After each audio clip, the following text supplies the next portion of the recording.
Founded in 1991 by patients, the FSHD Society is the largest grassroots network of FSHD patients, their families, and research activists.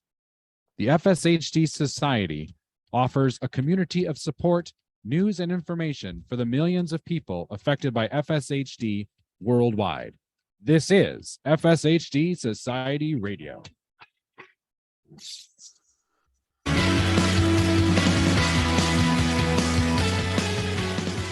Welcome, one and all, to the FSHD Society Radio Show. Thanks for being here. I'm your host, guest, so to speak, sometimes, because sometimes my guests ask me questions too, and maybe that'll happen today. But I'm Tim Hollenbach, bringing you yet another show, and we're really excited for the guests waiting in the wings. But before we get too far down the road, we want to make sure we celebrate a little bit of our sponsorships who always help us out in not only just this show, but other things within our FSHD community.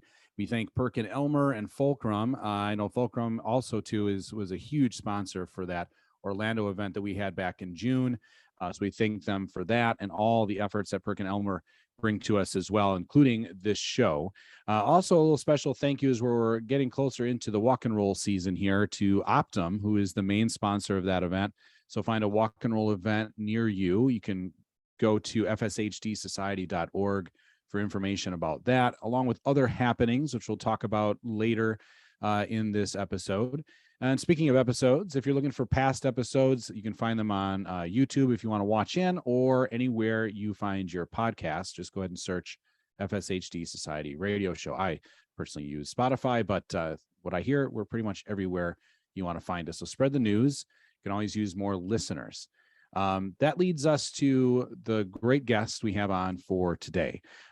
This is an actress. Madison Ferris is with us today, and some might know her. Others, maybe this is the first time meeting her. But we welcome her aboard today. Well, hey, Madison, how you doing? I'm great. Thank you for having me on.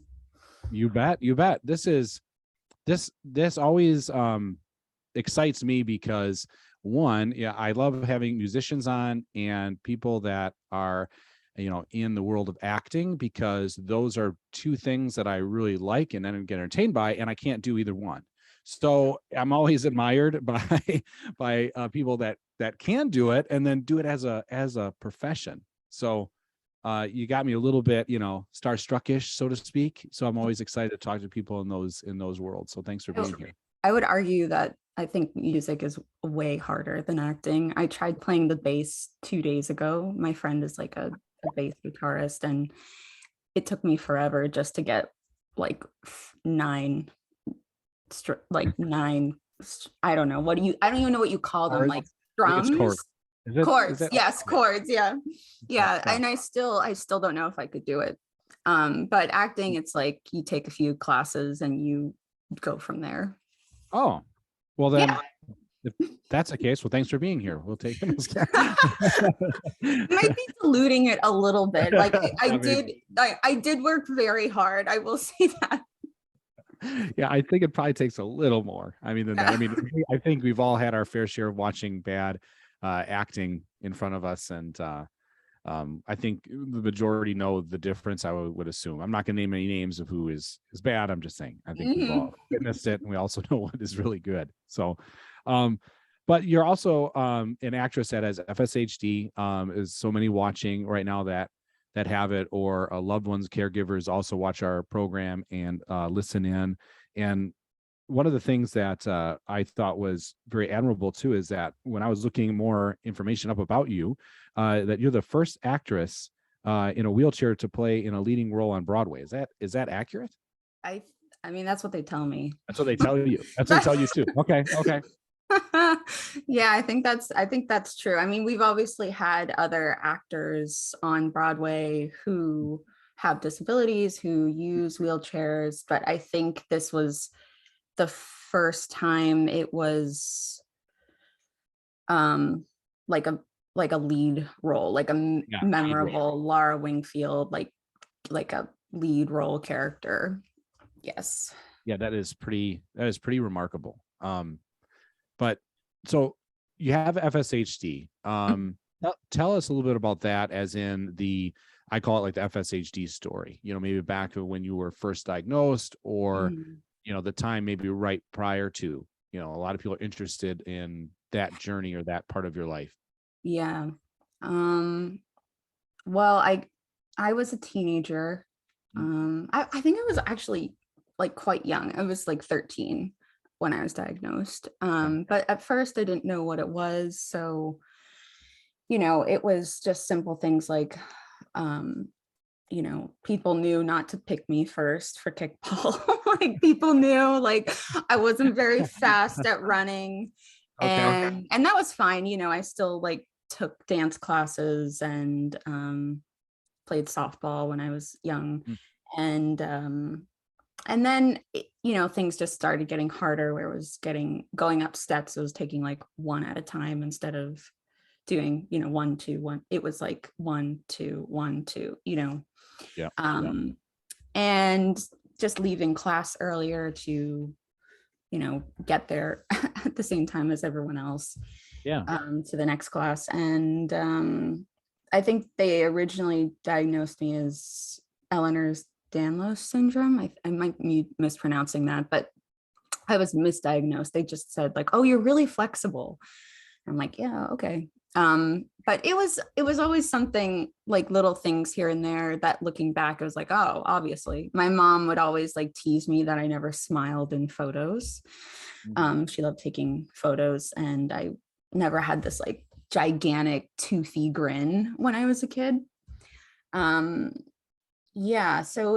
around 13, and it was kind of this like very scary, like none of us really knew what to do diagnosis, because we didn't know anything about it. And I think parents take different routes of like my mom being like, you're going to have to go to college locally and stay home, and like you're not going to be able to do all these things. And my dad going in like the complete opposite direction of like, you can be whatever you want, like who cares? And I think both extremes aren't helpful, to be honest. So I stopped walking when I first went to college because I needed to get to classes and carry my books, and it just got too exhausting.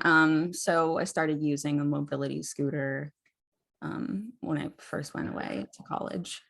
And where did you go to school?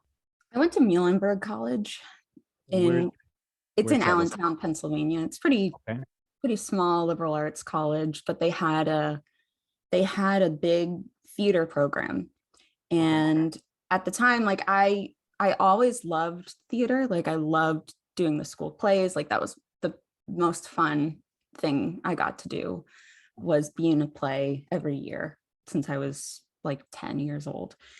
And I didn't know if I was going to study theater. I mean, I knew I wanted to, but I knew realistically, like as a woman with a disability, like it was, acting is already such a gamble. Already hard. Yeah. And then not, literally like seeing nobody on screen or on stage with disabilities. It was like I would have panic attacks in college. I mean, that might be extreme. I had maybe one panic attack where I was like, I'm not gonna get hired to do anything. I'm gonna be so poor.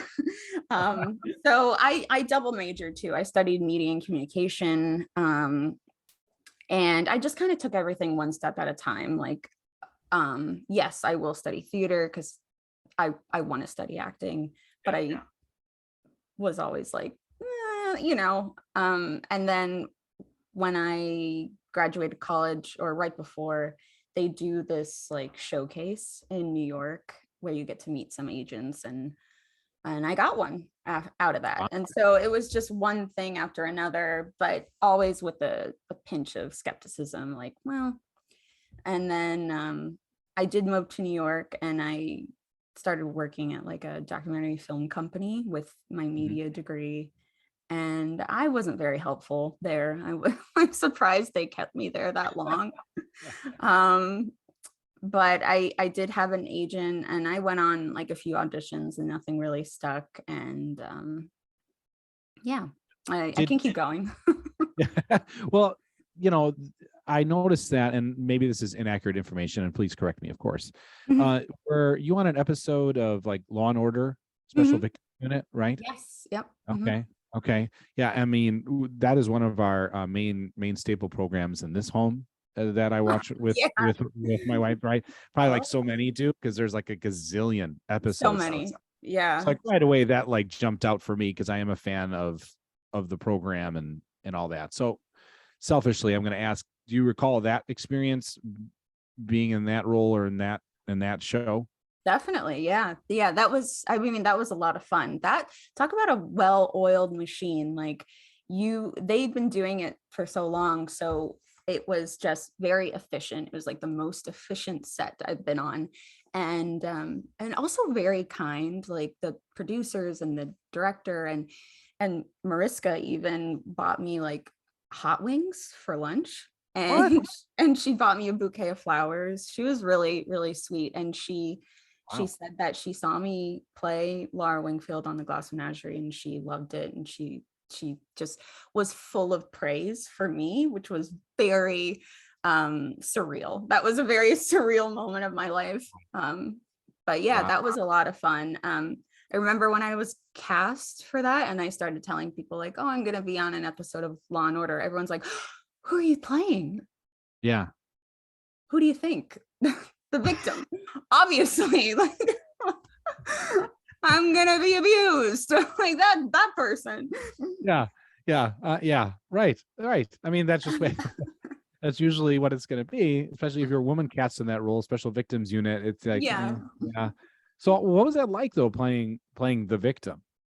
I mean, it was pretty bleak, because the character, I mean, I guess this isn't really it is a spoiler, but the character is, not only was she attacked, but she has like this horrible, that she has like a stroke and paralysis. And it's just like, it was very somber, but in between takes, it would be like Mariska just like cracking jokes and like adjusting the lighting. And it's like, she's on camera and she's like telling people like, hey, do you think we should change this? And it was a lot of fun. Yeah, that's kind of cool. It is. Yeah, it was really cool. Well, I'm going to tell my wife about all that. So yeah, just so you know, she's no problem. A fan as well. That's great. So you're very welcoming in that role. Was there any other roles or gigs, so to speak, that kind of stand out a little bit? You could kind of share or talk about any inside scoop type stories there? Oh yeah, I mean, there's been a lot of, after I'll just say that the Glass Menagerie was probably the best thing I've ever done with my life. And it was really amazing, not just because it was on Broadway and not just because it was with that specific cast, but every moment of it was wonderful because it was the first time I got to really delve into a character for a long period of time and really explore this wonderful play. Like, I love Tennessee Williams, so it was like a dream role for me in a lot of ways, and getting to explore the character in a very different way than most people have known Laura to be. So we decided to make her not exactly a wallflower, but more of a presence in the play and make her more strong-willed. And her timidness is just really just, her shyness is just more being an introvert, but her still knowing like who she is and what she wants out of life. And and it was the most magical experience of my life. And it was very dreamy, and the cast was so supportive. And it was also very, very scary because they're like, taking interviews and being in the limelight is just not something I was very familiar with, even though having a disability, I'm sure most people can relate that you are in the limelight, whether you like it or not. Like when you go out in, you're being noticed, right? Or stared at, or right. Yeah. Because you're different, right? Right. Yeah. Those are for different reasons why you're in the limelight, so to speak. Now, yeah. So what was it like when you're talking about? Yeah, I'm glad that you segued to the glass menagerie, because how did that start? Like, put us in your mind when you're going after the role. Like, were you reading for it? I mean, how did that process work? And was it a little bit even surreal at that point, the farther you went through the process? Yeah. So my skepticism bleeds into this story as well, because I wasn't in the country when I found out about it. I had actually So you were in Australia, weren't you? Yeah, I went to Australia to, I don't know, just find myself or something. It just wasn't like, the whole acting wasn't working out. The working at a documentary film company wasn't working out. And I was like, if there was ever a time, this is the time to go live in another country. And I thought I'd be there for 6 months. And I was there for about 5 weeks when my agent at the time was like, hey, do you want to audition for Laura Wingfield? And I don't know how to describe it. Like, it was just like a thunderbolt had struck through me. I was like, I definitely do. And I couldn't have been in a worse position to do it, having no like professional experience, only training and my studies, being on the other side of the world. It just didn't seem like it was ever going to be a possibility, but it was like, it just clicked where it's like, I have to do this. I don't know how to describe it. It was just like a certainty. And I'm very unsure and very indecisive about most things in my life, but that I was like, I have to do this. And it was so strong that I even debated like flying home just to try it out, even though I was dead broke. So I asked if I could I'll try and make this story short, because this is a saga of a story, but I had sent in a videotape of me doing about 2 scenes with 2 people. One woman was not an actor at all, and she had this very thick Australian accent, which, I'm sending it thinking like, I don't even know if they're even going to look at this. It's Broadway, right? They could have literally anyone they wanted to do this part.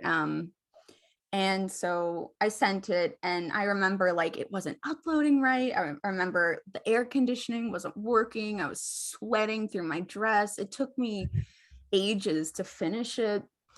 And I just sent it like, oh, okay, finally that's over. Like, I can like move on with my life, because it's never gonna happen. Like, you gave it your effort. You figured, that's it. I sent it. It's done. At least I did it. I'm not gonna hear anything from them. Whatever. Yep. Yeah. Right. And then like within a few days, she said like the producer saw it. He's in England. He wants you to come in person. And I was like, and I remember like having like, it was just like heart palpitations for the next, because this took place over probably like 3 weeks. I booked a flight the next day. And this is like a 24-hour flight from Sydney, Australia to New York. And I just booked it the next day. I didn't even tell my dad. I left. And I got to New York. I slept on my friend's air mattress at the time for like 10 days until the audition was ready. Wow. And then I went in. My body was like convulsing. I was shaking. I was literally like, I couldn't, like my body was doing things I probably can't even speak about on the microphone right now. It was that bad. And I was just a literal mess. And I remember doing the reading, but blacking out. Like, I don't remember. I had obviously rehearsed for like many days in a row, doing literally nothing but like sitting on this air mattress going over the lines. And I got there, and the director's like, okay, I want you to do it, but modern. Oh, so everything. So all this rehearsing you did, and then he throws in, but do it this way. Right. Yep. And I was like, So it was like, that's the scary thing about acting, is you really don't know what they're looking for, and you have to just give people what they ask in the moment. And so I remember, like, I remember the casting director was very encouraging. But again, I kind of left the room thinking, I'm glad I did this. It was like so worth it for me to meet Sam Gold, who I really respected as a director, and to read with these great actors. But I'm gonna go home now. I booked a one-way. I didn't book a one-way ticket. I booked a round trip ticket, because I was like, this is just not gonna happen. I'm gonna go say hi to my family, and then I'm gonna fly back to Sydney. And then within 2 days, my agent's like, hi, all right, you're gonna go in for another audition, and this time it's gonna be with Sally Field. Do you know who that is? Yeah. Yes. Yeah. Yes, Right. I know who that is. Like, yes. And if I thought I had nerves before, well, I did not. I was a mess. My cousin went with me because I was so nervous, and my stomach again was like freaking out, and I was like, Emily, you got to go get me some Pepto-Bismol. Like, I am not going to be in the bathroom when Sally Field walks through those doors. So she did, and Sally was amazing. Like, Sally is like actually the sweetest, nicest, funniest. Like, I have nothing but praise for her, and she made me feel very comfortable. And yeah, I did the audition, and I remember wearing a dress, and I went down on the floor for like the gentleman caller scene, and I had to get back up, and they're like, oh, do you want help? And I was like, no, but I think I'm gonna like flash you my underwear. And Sally like jumps up in front of me and blocks the director's view, and she's like, oh, there you go, like now no one can see you. And she's like, oh, and what cute underwear they are. Like, it was just a very funny, surreal moment. And I left exhausted, thinking like, I've done literally all I can. I have no more money left to my name. I just said to my cousin, like, if this doesn't go, if this doesn't happen, like, I don't know what I'm gonna do with the rest of my life. Wow. Like a make or break moment for me. You were all, I mean, you put all your chips in the pile on this one. Totally. And there were some amazing actresses that were in the waiting room, like that were also auditioning for this part. Some amazing other actresses. So I just the whole time felt like this isn't gonna happen. Yeah. And then it did. Yeah, I got a call from the director that night, and I like bawled, and my cousin just like jumped on top of me. It was the best feeling of my life. Yeah. Wow. Yeah. So that's and it. And then it was all downhill after that, or yeah. No, yeah. And I just had a great time discovering the play, and just working with the cast, and I just loved every minute of it. The only thing that I was maybe very uncomfortable with was the interviews, actually, and like being interviewed by like the New York Post or the New York Times, and saying something and then like finding out what they posted, or what they posted, but what they've written was different. It was like a new world for me, and very uncomfortable. And Sally was just like very encouraging. She's like, it's okay, like you don't have to ever read anything about you ever again. Just kind of avoid it. Yeah. Did you get, it sounds like you got some advice then? Yeah, totally. As the process went through, then did she become more or less kind of a mentor to some degree? Yeah. Like she had some very good advice about acting. One of which she said was like, know your colors. So kind of know what you bring in the room before you get there. So like, she's like, there's a flirtatiousness about you, there's like a sassiness, there's an intelligence about you, and you need to know these things before you take on a character, because those will be prevalent when you're acting. So you need to decide like if you want to highlight that or you want to hide those things, but those are what you bring into the room.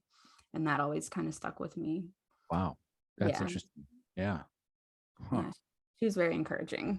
it kind of it's actually an interesting segue too, because I was going to ask a question that popped up when you were talking about going through the role and like sitting on that air mattress and you were practicing it and this and that, and as then the process went forward, you got the role. Is there any parts of Madison that's in the character of Laura? Yeah, I think so. I mean, it was a very hard character for me to play because she was very she was a woman of few words, and I am clearly not. And she was very introverted and shy, and to me, I'm just not. I'm just so I will talk your ear off. I'll talk to anyone.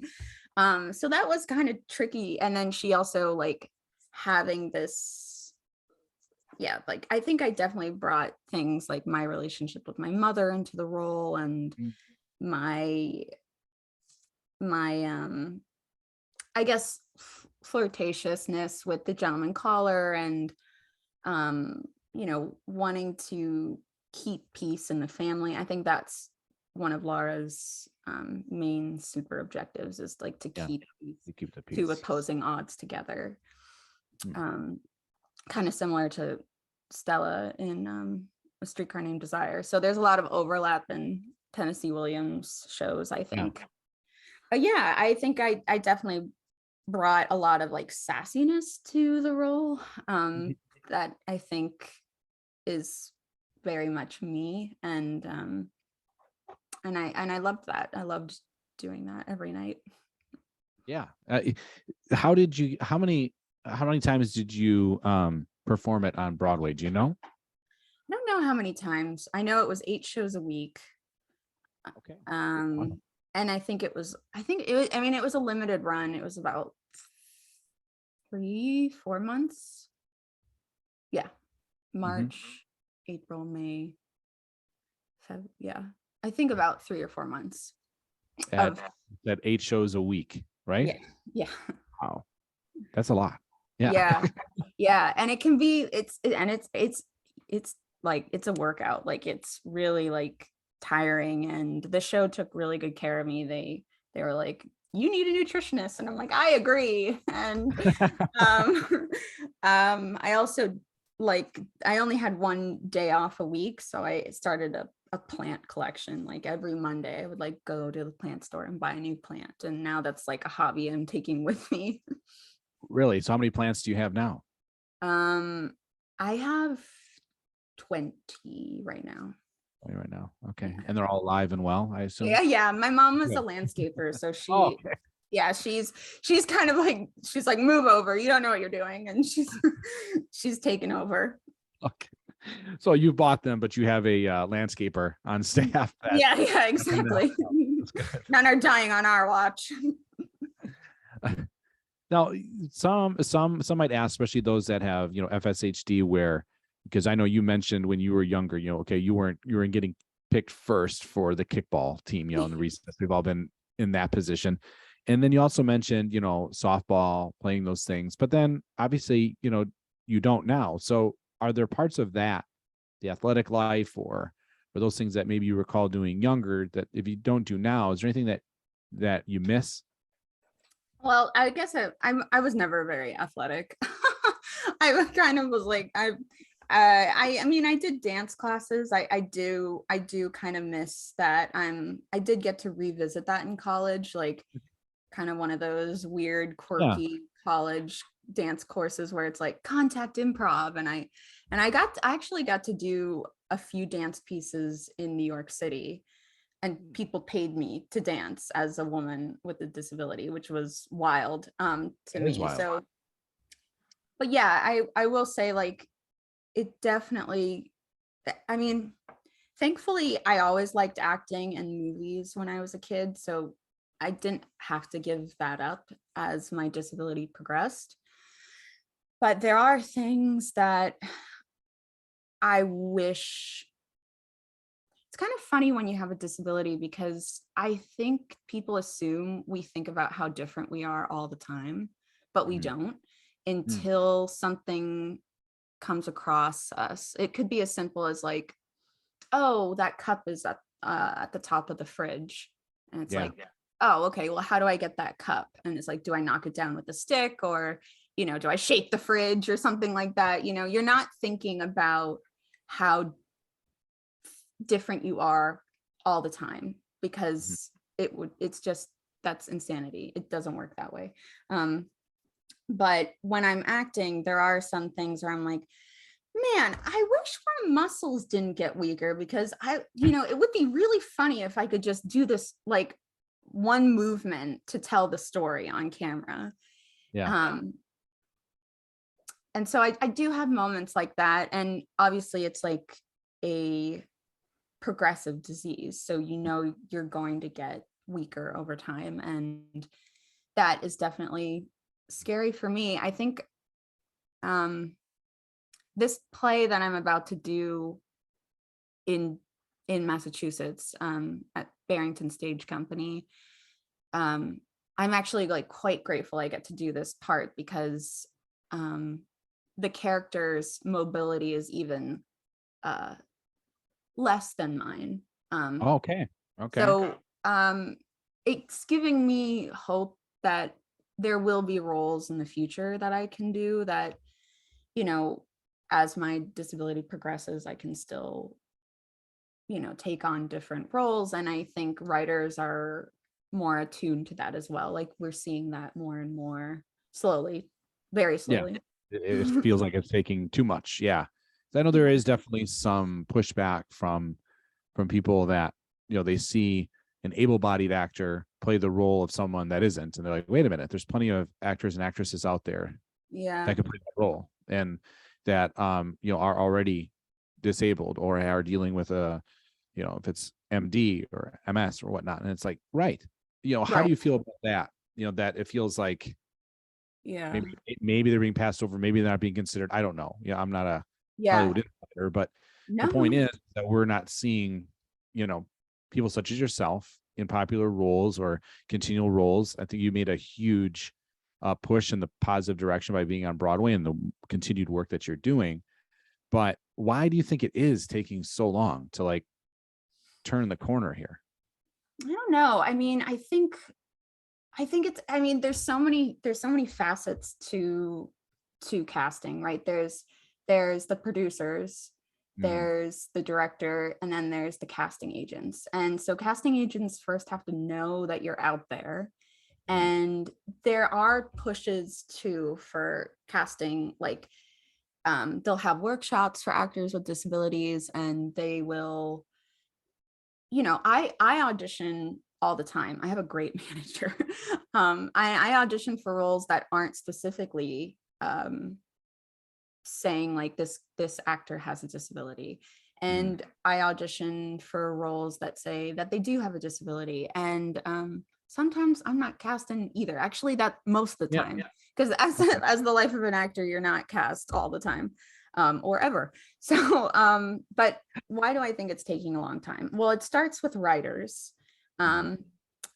creating a script, and you know, they can specifically say they have disabilities, but you know, you got to wonder, like, do these writers know people with disabilities? Do these writers understand, like, you can write characters that, you know, don't specifically say like this character is this specific race, this character is this specific gender, this character is this specific disability. I mean, and then producers too, like, are their bottom line is like funding and money. So it's like I mean, the whole process really isn't fair for any actor. I'll just say that. I once bumped into Jake Gyllenhaal.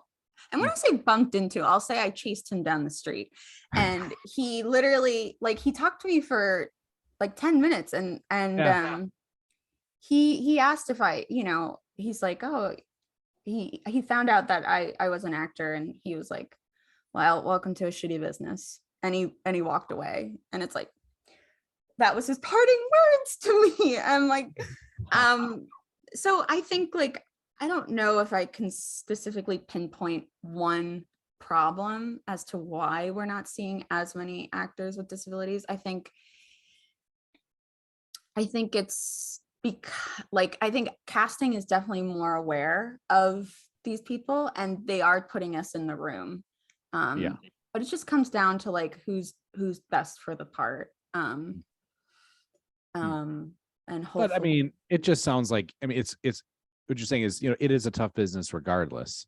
Yeah. This just doesn't make it any easier. And thank you, Jake, for giving us a great rosy picture of acting, right? Wow, it is, but I'd imagine it is tough. I mean, from a fan, we all look and see the final result, but like a lot of things, just like if you're watching, I always say like the Olympics, and I tell the kids I coach all the time, I'm like, okay, you're watching that great Olympian on television, you're watching the final product. You're not watching all the things that went in their whole career. So to you, it's like, wow, they came out of nowhere and they're doing this amazing thing, but it's taken years, if not, on top of years to get there, and all the no's and the people rejecting you and the people that didn't believe, and overcoming all that, including your own self-doubt. And then, you make Broadway, and then moving on forward, even into, more roles, and the door opens a little more for each role, I'd imagine, that you take on.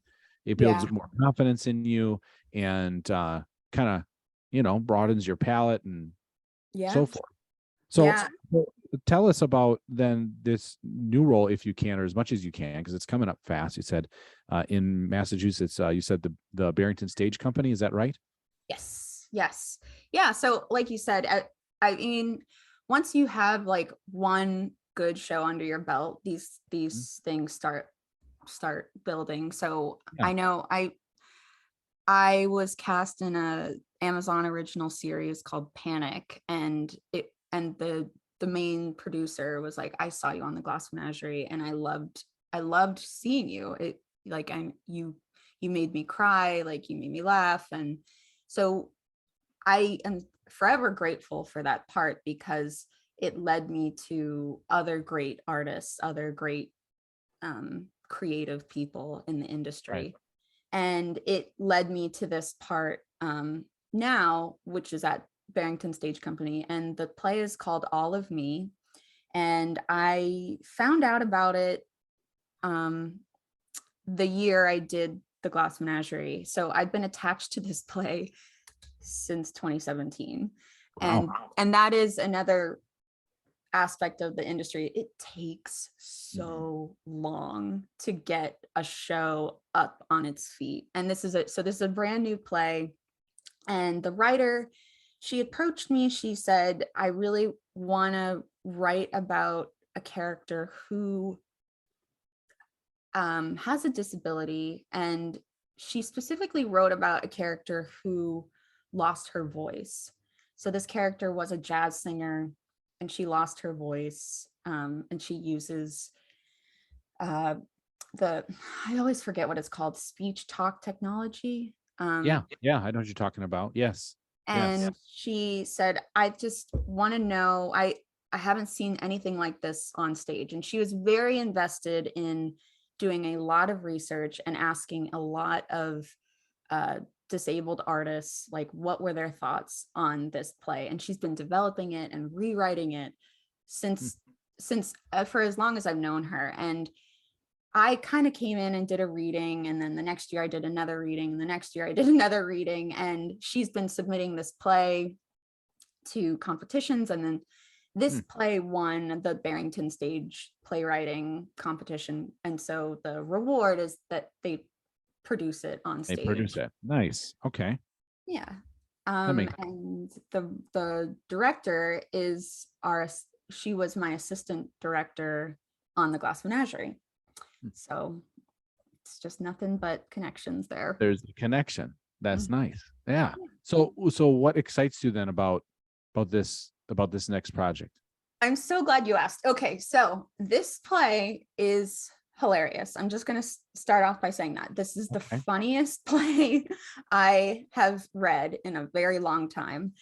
That being said, it is I don't want to give away too much, but my character, like I said, she has muscular dystrophy. She uses this technology to communicate with the world around her, and she meets a guy, and he also uses this technology, but Really? he is extremely wealthy and she is not. And so this play really delves into disability, but through the lens of like classism and what is the difference between having a disability when you're rich, what is the difference between having a disability when you're poor, and how two people with disabilities fall in love and what the world around them thinks about that and the commentary around that. So it's a very interesting play that I've never seen before on stage, but it's also one of the funniest things that you'll see. Yeah, because those are like some like serious and could be heavy type topics when you're talking about classism and disability, and then finding love within that, and how does the world see that, and that it's funny. Yes, yeah, and that's what's so great about it, is it really feels like something that would happen in my own home. Whenever you see characters with disabilities, like they're victims, or they're just points to move the plot forward. They're not the focal point of the story, and this very much is the opposite. This is like my character is on stage almost the entire time. Holy cow. And she's hilarious, and she's really smart, and she has this family that is just driving her nuts, but she really loves. And I think I really want people to see this play. I think it's brilliant. Mm-hmm. It sounds very good, to be honest with you. I was glad actually it is a comedy or funny, because everybody needs a good laugh. And for honestly, the points that you talked about there, you touched on it, where someone that is playing a role on the big screen or small or on the stage, it's like when they have a disability, you're right, they're the victim. Or we even talked about it earlier, with SVU, and granted, that is the purpose of that show. I get it, but but it always seems to kind of go that way. Like we should feel, of course we should feel empathy, but it's like to the point where I think we're missing, like, well, they also have a funny sense of humor. I mean, these are still people. Just because they have a disability doesn't mean that they are, that it's impossible for them to make jokes or, those kinds of things. So it's like, the focus I think has to be on other aspects of a personality of a person, regardless of what the disability is. So the fact that this sounds like this play is kind of going that direction, it's kind of a breath of fresh air. Yeah, and I think it just makes sense too. Like anyone who's had any type of struggle through their lives are usually very well-rounded, like funny, smart people, because they've had to adapt their lives according to whatever sort of struggle they've been going through. Yeah. It's a type of intelligence, really. It is. And I think those that have, well, in particular, because I've met a lot of people with FSHD, such as myself, but you find out that we're master adapters, and not just in the physical sense, but even emotionally, to kind of roll with it from one day to the next. Because I mean, I've heard stories of people say, well, one day I could stand up and get up out of bed. Next day, not so much. Wow. Like, how do you pivot with that and still keep some type of attitude in a positive direction, to still keep getting up, to still keep efforting and trying and so forth, And with your choice of career, you're following your talent, which to me is always admirable. And I think a lot of people don't do that. They follow the safe way. They follow the way that, well, everybody's doing this, I think I'll just do this. But I'll do that on the side because it's a fun hobby. Where you're like, no, I really like and love acting, and I'm going to do that. And I know it was tough at times in the beginning. According to the bio, you're homeless. You were having problems with, paying rent in New York. That's why, it's not like part of like, you're like, no, I'm getting out of here. And then look what happened. The pivot happened. And you're coming back to go to Broadway, and that's opened the doors to other things. Would you think though that a lot of that is because like you almost didn't take no for an answer? Kind of what this disease tells us, like you can't stop. You don't take no for an answer. Do it anyway. My grandmother just passed away, and I wrote a eulogy, and I said, she was a very stubborn, hard-headed woman which I can see a lot in my family and myself included. And I think it's just kind of like, well, this is what I want to do. So so I'm going to do it kind of like mentality. Not saying that like there aren't many nights where I'm like, God, I wish I had other interests. Like, it's really hard to do. I mean, but I would say that like most people with FSHD, like whatever their interests are, like I'm sure there's many days where it's just like, oh, for crying out loud, like God, like I wish this was easier. And I feel that way a lot of the times. There's like any actor, there's many days, months where I'm not working, and it's just maddening. And but I guess at the end of the day, it's like we're all gonna die. I want to do what I want to do, and I've always wanted to be an actor. I think like that I had like a second grade teacher say you should be an actor. Like, I mean, I think it's adapted over the years, like why I act. And now it's just like, now I'm being kind of petulant about it. It's like, no, I want to be on the screen, and they will cast people with disabilities. Like I'm getting like angry about it now. Good for you. Yeah. There's different elements to it, but it's like, what else am I gonna do? Like I'm not You're good not at gonna be satisfied with something else. You're just not. Yeah. So it kind of, it's your passion. You're good at it. Why the heck can't you do it for a living? Like, I'm not going to be happy if I don't. Yeah. So, you want to, I guess, go the safe route, but yet be unhappy, or do you want to go with the high risk and high reward? Yeah. And just follow your passion more. And I think less people do that. And I wish people would follow their passion a little more, whatever that is. It can be something simple, of course, but find that niche, find that thing that like just lights you up. Yeah. I agree. Yeah. So last question for you is, and I like asking this because, especially if it's someone with your experience, and we've talked about you dealing with adversity and keep pushing through, is, someone maybe listening or watching this or recently diagnosed, maybe they thought their life was going to be going this way, and now it's going to go a different direction than they anticipated. Not necessarily bad, but maybe they think it is, at least in this moment. What advice do you have for someone that's kind of early in their diagnosis journey with FSHD? Well, I don't know if this is necessarily right, but this is what I did. I mean, I was diagnosed at such a pivotal moment in time, like your early teenage years. And so you're not exactly sure what you want to do as a teenager with your life. But I think like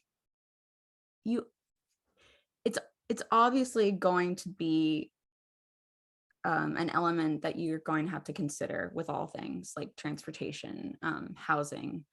But it's just one thing in your life. It's not your whole life. It's not your whole identity. And when I was younger, I kind of like, I mean, this isn't great either, but I kind of ignored my disability for as long as possible, and just did what I wanted to do for as long as I could do it. And I think it's helpful to focus in the now, like, all right, I'm going to be on the softball team, and I'm going to be shitty, and I'm going to be bad at it, but I'm going to do it for as long as I can. And I did that with, dance classes. Like, I'm going to take jazz tap ballet until I'm just like literally falling on the floor every few minutes and I can't do it anymore. And it's heartbreaking. Like, it really is it is heartbreaking to give up things that you love doing, but there's always something else that you can do for fun. There's always like other goals that you can have. And I think I guess, I don't know if this is advice, but I would just say like, focus on the things that you do love to do and just keep doing them. And your disability is just like another factor on top of your life. Yeah. No, that is good advice. That's advice. That's good advice. That's good advice. That's good advice. I like that advice. Yeah, especially, because we do have a group, and they're called early onset, because it's been kind of a group that of people that have this disease. I don't want to say we're ignored, but a little bit passed over because they are young and they're a smaller percentage, but it's more devastating. So even for you, you can relate to that. You are a younger person. You were diagnosed very young, and that group can definitely relate and see how your life has moved forward regardless. And to me, that is massively inspirational. So I'm hoping that this is, also reflected to what those young people are attacking right now or trying to cope with. And that, Madison, you are an example of, okay, I was diagnosed when I was 13, but now I'm an actor. Yeah. I just continue to do it. So like, what are you going to do? Yeah. So follow that. And I think that is good advice, exactly what you gave. But lastly, I guess I lied. It's not really a question, but I definitely want you to, as much as you can, plug what's coming up, right? I mean, you did a little bit, but I think people want to know, if they wanted to see this upcoming play, where can they find that? When does it start? Yes. All of that great information. Yes. Okay. So it is going to be in Pittsfield, Massachusetts, with the Barrington Stage Company.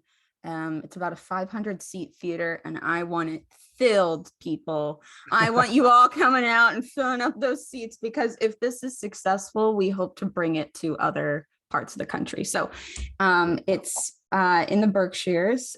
I think opening night is September 21st, and it closes October 9th. And you can find all the information on Barrington Stage Company website. I believe the FSHD Society is hoping to do a specific night, like with a talk back with me and the director and the writer, to talk about the show and talk about, how we got started with it and the choices we made. So I would highly encourage people to come to that one. And I think they're still settling on a date. Okay. That's to be determined, but it's coming. Yeah. It is coming. And I think that's all the information you need. Place, location. And I think it'll be performing every day except Monday and Tuesday. Okay. And those that want to follow your career further, are you on the social media platforms? They can go ahead and find you, and yes, and how this is growing and the next roles, and continue and follow your career would be great, right? Yeah. I have an Instagram that I keep relatively updated. My friend's like, you need to promote yourself more. I'm like, I don't want to. Right. I had a website, I shut it down. No, but my Instagram is where I post about work that I'm up to. And excellent. Well, thanks, Madison, for being here, spending some time with us, inspiring us all. We appreciate you sharing your time and talent with us. Thank you. I had a great time, and I love talking with you. And I am looking forward to doing this play and seeing everyone there. Sounds excellent. All right. Well, I'll talk to you later. Thank you so much for having me. Absolutely. Take care, Madison. That's awesome. Thank you much. Bye. That is Madison Ferris. She is inspirational indeed. All right, let's take a break, play a little bit of a plug from our sponsor. We'll be right back after the break.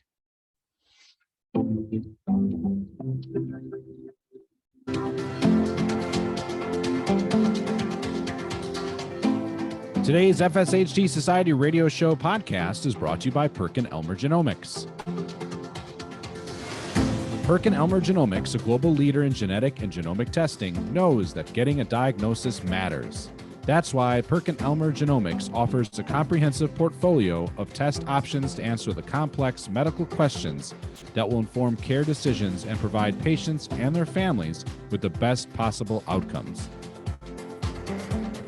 Using the newest and most innovative technologies coupled with expert genomic interpretation, PerkinElmer Genomics provides diagnostic solutions for a range of conditions, from broad approaches such as whole exome and whole genome sequencing for rare disorders, to target gene testing for neuromuscular disorders, including FSHD type 1 and type 2, and Duchenne's muscular dystrophy. Talk to your healthcare provider about exploring the testing options available through PerkinElmer Genomics, and visit us at PerkinElmerGenomics.com. PerkinElmer Genomics, radically rethinking genomics.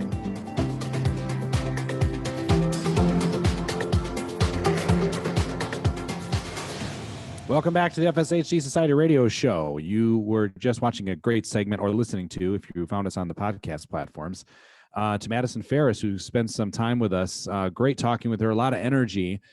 She shared some things like her social media out there. Just go ahead and find her. Madison Ferris, looks like it's mad.hatter is the her handle on Instagram. She's got some posts on there. You can follow along with what's going on. She also has a link there for the Barrington Stage Company.org is the website for the All of Me show. So I'm clicking on it right now. I hope it doesn't play me some weird audio as I click, but it is barringtonstagecompany.org, and she has the link on her Instagram. And it is pretty remarkable what this story seems to be about, and the fact that it's a little bit of a comedy. I think that is amazing. Also, the fact that FSHD Society is going to do what you talked about, kind of talking with the director, I believe, maybe the writer. I'm not sure if she mentioned that or not, but she'll be a part of that conversation that FSHD Society is going to kind of sponsor or be a part of to kind of get the news out. I think there is more push to have people with disabilities that are more than qualified to be in acting roles.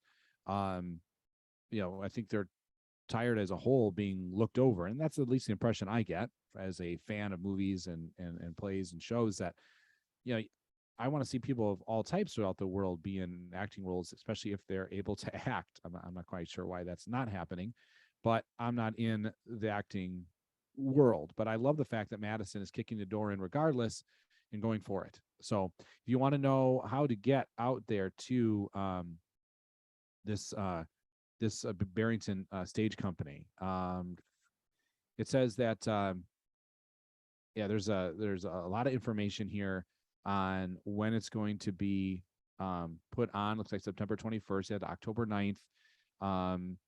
The Boyd Quinson Stage, 30 Union Street in Pittsfield. So please check that out, support it the best you can. You can buy tickets right here. Everything you need to know about it is right here. So really hope that you can kind of support that program for sure. We're going to take another break. When we come back, we'll kind of go over quick things that are coming up in the FSHD Society world. Hang tight. This is FSHD Society Radio Show.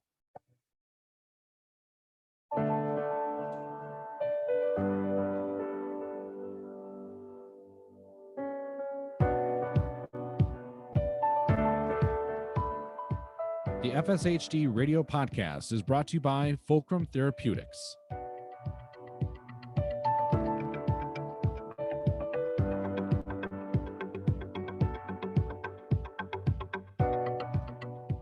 Fulcrum Therapeutics is a proud sponsor of the FSHD Radio Podcast. The team at Fulcrum is working to develop innovative therapies targeting the root causes of genetic diseases, including FSHD. As the only company with a drug in clinical stage development for FSHD, Fulcrum is proud to support programs that are helping more people learn about FSHD and the critical need for research that can lead to new treatments. For information and updates about Fulcrum, visit their website at fulcrumtx.com. You can also connect with them on LinkedIn or follow them on Facebook, Twitter, and Instagram.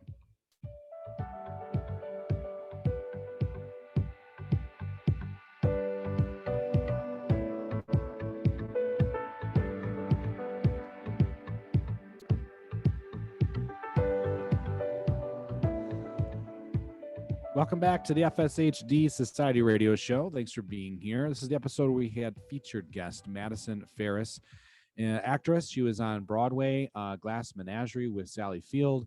Talked about that role and how that opened up doors for her, probably at the brink of where she thought, I don't know if this acting thing is going to work. Yeah, she was evicted. She had things were not working out like she thought in New York. She decided to take kind of this, life-changing maybe trip to Australia, and unbeknownst to her, things were in action, right? that happens a lot in our lives. And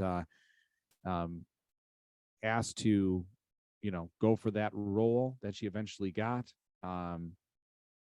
under that play, The Glass Menagerie with Sally Field. I mean, that's just amazing to me. And her whole life turned around, to be honest with you. So as she played that role of Laura Wingfield in that play, and it kind of changed the role quite a bit and changed how people perceive people, I believe, that could act and yet had a disability.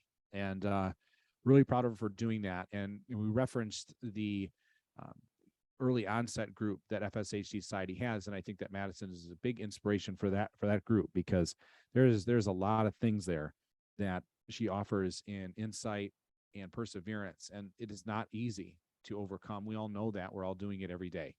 And Madison is just a great shining example of how hard work, it does pay off. It does. Persistence, and how we all adapt. It does help in our persistence towards what we want to do, regardless of what seems to be our limitations. So check her out on that. I'm going to double check that SVU episode, by the way. I'm a big fan of that. I do actually recall watching it, and I thought when I was watching it, I was like, wait a minute, I think she has FSHD. And I think I looked her up before we've ever even thought about having her on the show. So I'm going to have to, I'm kind of going back in my memory, but I'm pretty sure I went through those efforts at the time. But it was great to have her on now, as well as that role she played on the movie Panic.